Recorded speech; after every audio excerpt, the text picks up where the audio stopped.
sửa chữa nó hơi nét tại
Hết không còn một giọt nước nào nữa à?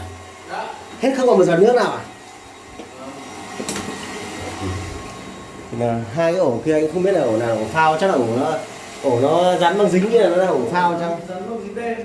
Đấy, thấy anh cắm ổ dán băng dính đen đấy. Việc này anh không biết là ổ nào ổ phao, cứ cắm tạm vào đấy thôi.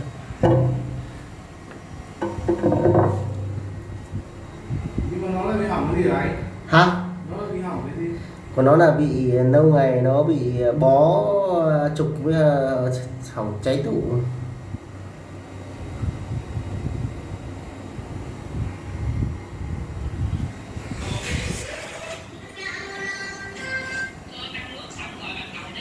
Đi đổ sáng tới bây